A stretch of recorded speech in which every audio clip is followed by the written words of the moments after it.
5 साल हमें और दे दीजिए, आसाम को बाढ़ मुक्त बनाने का काम भारतीय जनता पार्टी की सरकार करेगी। आज 2026 मध्ये आसामची अवस्था सारखीच आहे, पण प्रश्न हा आहे की आसामच्या पुराची समस्या सॉल्व्ह होऊ शकते की नाही. हो किंवा नाही म्हणण्याआधी त्यामागील भौगोलिक कारण समजून घ्या. आसाम हे ब्रह्मपुत्रा नदीच्या विस्तीर्ण पूर मैदानावर वसलेलं आहे. म्हणजेच नदीला पावसाळ्यात जास्त पाणी आलं की ते पसरायला भरपूर सपाट जागा मिळते. ब्रह्मपुत्रा नदी हिमालयातून उगम पावते.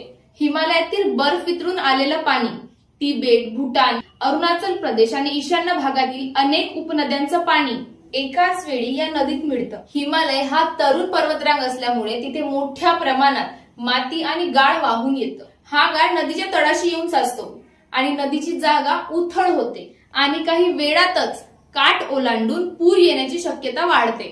याचा अर्थ ही समस्या कायमची आहे का? नाही. नदी व्यवस्थापन, गाळ नियंत्रण, पूरपूर्व इशारा प्रणाली, नदी काठ संरक्षण आणि योग्य नियोजनाने पुराचा परिणाम मोठ्या प्रमाणात कमी करता येतो. म्हणून प्रश्न असा नाही की पुराची समस्या थांबेल का, पण प्रश्न असा आहे की आपण त्याचा परिणाम किती कमी करू शकतो.